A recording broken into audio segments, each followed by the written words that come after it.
Up here? Like it better down a bit if I'm low on fuel. Need less power and less fuel for a given indicated airspeed. Air's not so thin. Props take fewer horses.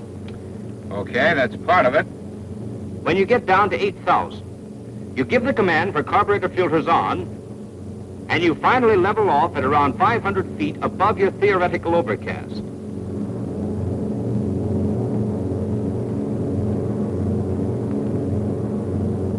When you level off above the overcast, the idea is to keep from going places. Now, that's simple. Cut your speed down to 120, even if you have to reduce your RPM to 1250 to get it. Try it first with 1400 RPM.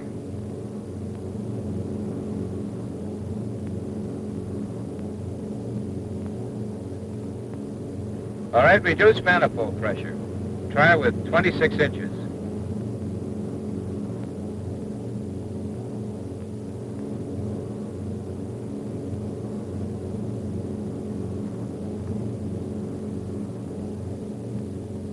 Jettison the Bombardier? Now, your weight's all right. You've used up most of your gas on the way home, and I hope you didn't bring any bombs back. Cut your RPM down a little more. 1250 is the minimum.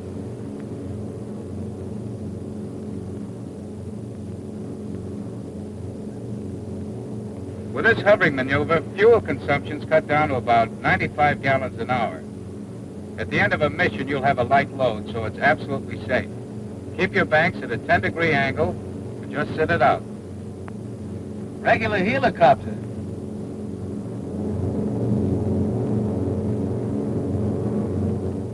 Time to go in, then.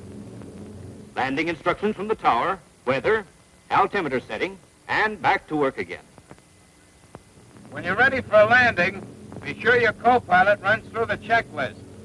No matter how good you are, flying means fatigue, and fatigue does things to your memory. So if you want to bring in this property without an insurance claim, have everything checked in order. Altimeter, okay. Crew positions. Automatic pilot, off.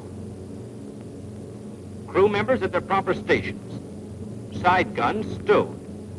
Small turret guns up and pointing rear. Booster pumps on. Your power plant should be ready for full takeoff power in case a go-round is necessary.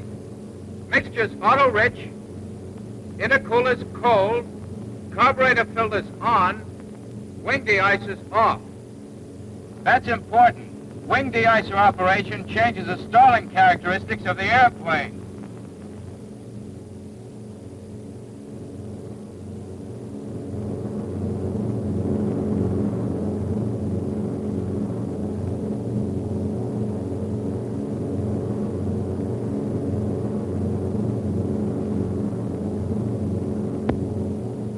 Golden Tower, this is 641 on downwind leg, over. 641 on downwind leg, cleared to land, wheels down, over. Roger. Landing gear down.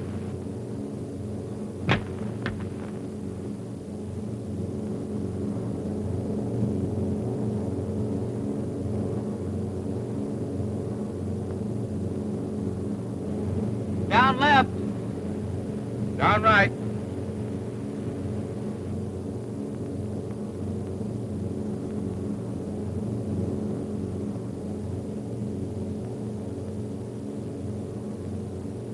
Tail wheel down, trailing antenna in.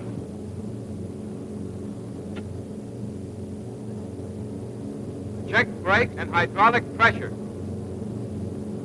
Brakes okay. Pressure around 750. RPM 2100. Turbos set. Now we have power immediately available for a go-round if we need it.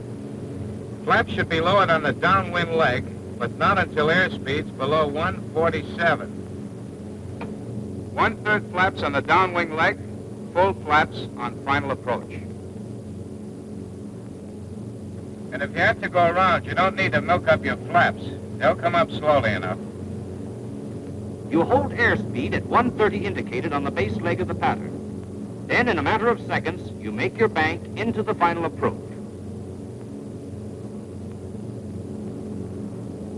Full flaps. High RPM. 120.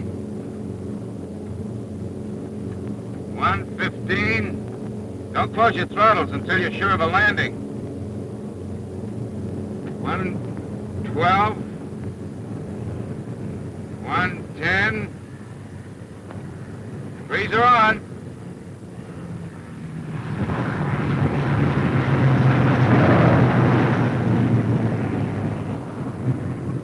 Hydraulic pressure's okay.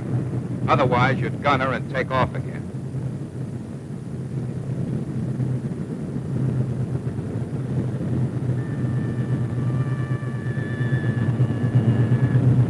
Hull flaps open and locked.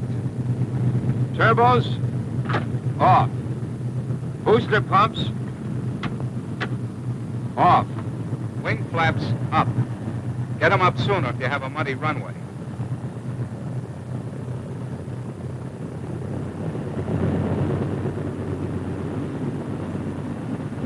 Tail wheel unlocked. Generators. Generators off.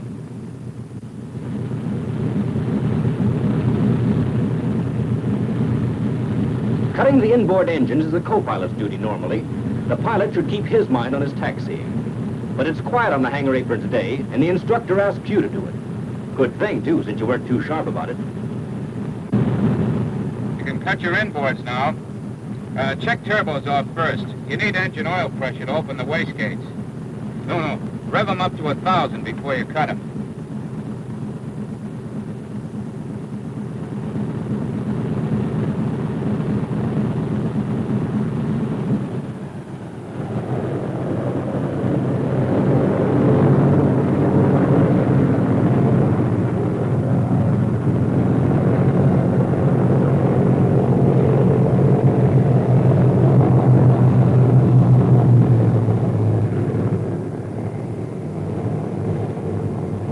Parking brakes?